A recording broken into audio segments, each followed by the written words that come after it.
I hope this worked, because if it didn't, I'm gonna be very sad, and I stitched a lot for nothing.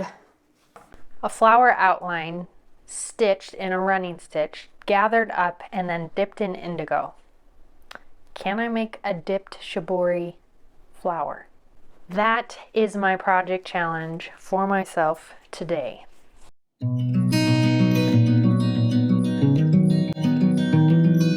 Hey Sugar Snaps, my name is Brittany. If you're new to the Textile Indie YouTube channel, welcome in. I am a basket weaver, natural dyer, wet felter, spinner, and other fiber craft person. I am the creator of TextileIndie.com along with my mom Cherry and my sister Bailey, and we love bringing you tutorials, inspiration, and other content here on YouTube and on our website, TextileIndie.com. I want to stitch a flower into cotton fabric or the design of a flower and dip it in indigo and see if I can create something that looks like this or this. And this is definitely not my original idea. I just want to see if it's something that I can recreate. I've done several indigo vat dyeing videos recently, and to make it easy, I've combined all of those videos into a blog post, as well as the materials and tools that I'm using so that you can source those things. I have put the link to that in the description below. My first step is to create the sketches that I'm going to use. I'm going to start with one because I want to test it out and make sure that it's going to work, but it would be really cool to have a set of these as like a series to go in the studio or in my living room, playing around with some flower designs or flower ideas that I'd like to use. And I want to try a lavender, an echinacea, and a poppy, because those have some significance from my childhood and gardens I've had growing up and in my own house. With the Shibori stitching, it's really just outlines and straight running stitch. I'm going to do the entire thing in running stitch. So what I was thinking is doing the outside of a poppy, so something along these lines. And I'm doing this really simply because it needs to be something that I can stitch around. And then I'll do a running stitch to create the stem and do just like another simple shape that I can stitch around and then bundle into a little packet. So that would be my poppy shape. For a lavender, what I'm thinking is just a straight running stitch with maybe some running stitch off to the side as stems or leaves coming off of the center stem. Do a few stitches off the top like this, and I'm not really sure how this is going to turn out, but something like that. Just a really tight running stitch in a short distance in that area for lavender. For the echinacea, center of the flower, and then come in and do separate petals like that, something like that, and then a running stitch like this for the stem, and then some really basic leaf shape. So these are the designs I'm going for. You can already see my hands, I've been dyeing in indigo, so my fingers are already blue, pre-prepped, ready to go. The one that I'm most excited about is the echinacea, so I think I'm going to start with this one to try that out.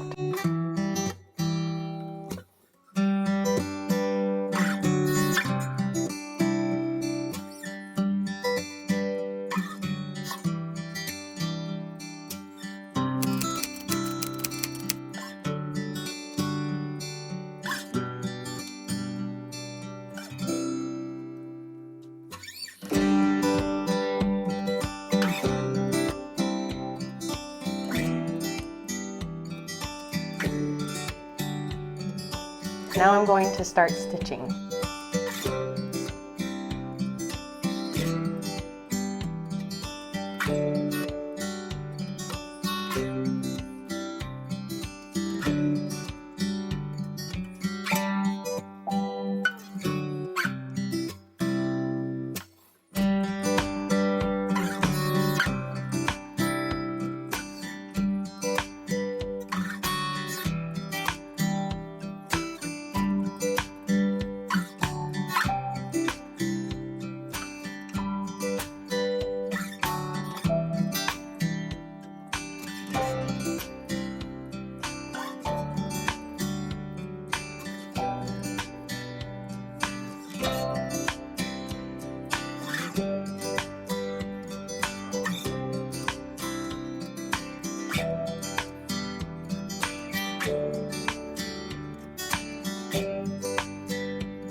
So this little bundle of fabric may or may not be an echinacea fabric. Off to the dye vat to find out.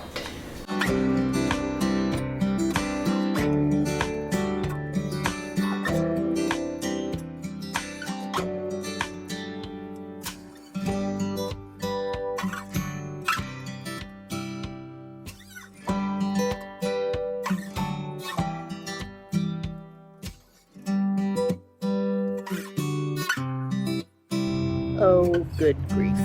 Like a ditzel fritz, I let go of the fabric when I dunked it in the indigo and it sunk to the bottom.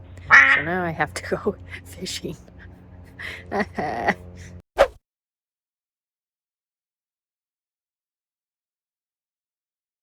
got it out and dipped it in vinegar water. I'm going to open it up now and see what the flower looks like. I hope this worked, because if it didn't, I'm gonna be very sad, and I stitched a lot for nothing.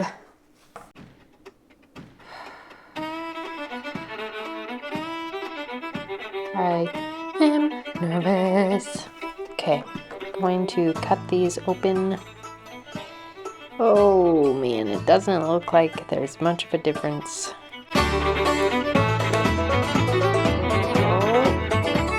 Okay.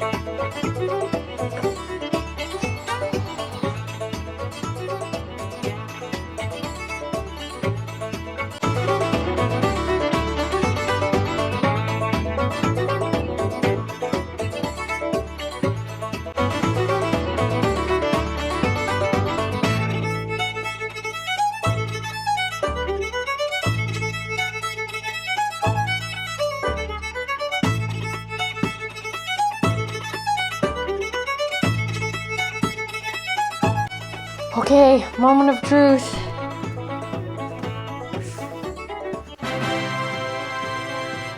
Woohoo! It sort of worked. This one didn't. Oh, this side's better. Yes! I did it! It's beautiful!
The lavender flower piece, I've dipped it. I just did a single dip, and it looks like there's some areas where the dye didn't quite reach the fabric, or maybe there was some air bubbles in there.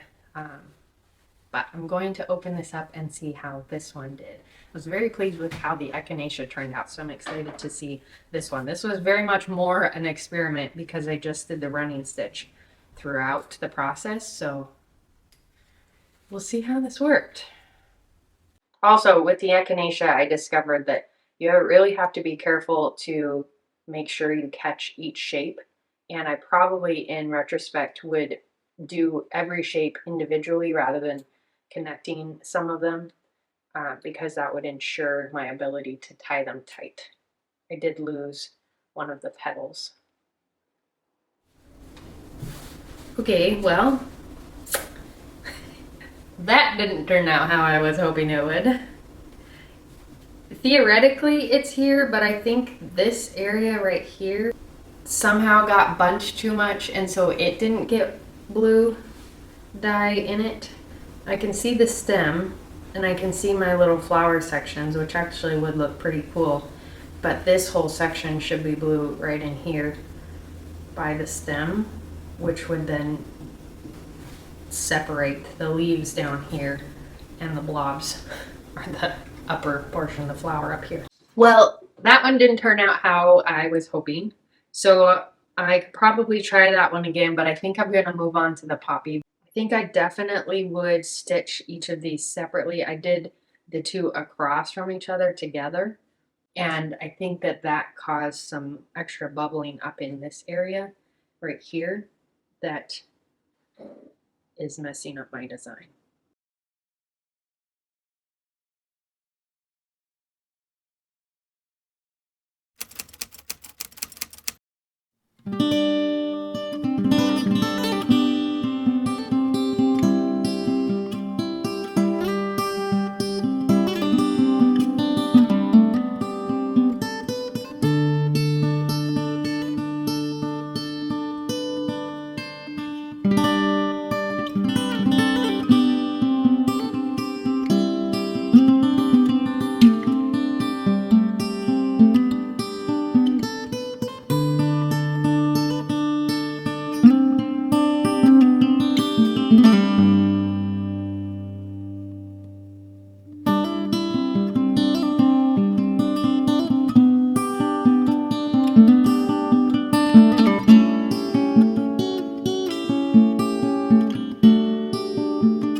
Well, they're all open and dried, and the results that I achieved, I have mixed feelings about them. The lavender, it's almost there, but obviously it didn't turn out how I wanted it to. There's just too much white filling the space, so the design isn't very clear. The Echinacea is almost perfect except for that one missing petal that I didn't tie tight enough. And then the poppy is close. I probably could have opened up or pulled the bundling out a little bit so that the center of the poppy doesn't have as much light space to it. But overall, the concept is there, and it was fun doing it and opening them up and seeing what they look like as I untied them. That was very exciting. So I think I'd probably continue to try different flowers and continue to experiment with the lavender, especially. It's so close. It could be really cool. The places where the white spots are just really messes it up. Ugh. So I might try that again sometime. Overall, for a first try in flower stitching Shibori, I'm pretty excited with the results. I'm definitely going to use these either in the studio as kind of wall hangings or save them for a natural dyed quilt project. So many options. If you enjoyed watching this video, leave fun in the comments below to let me know that you're enjoying this type of video. It helps me know what kind of content you like watching. Don't forget to try new things and experiment in textile and fiber crafts yourself. You have what it takes to do so. I so appreciate you supporting my channel by watching my videos, liking them, and sharing them with others that enjoy textile and fiber crafts. Be sure to check the description below for a link to all of my indigo dyeing videos and resources. Until next week, happy making. Bye.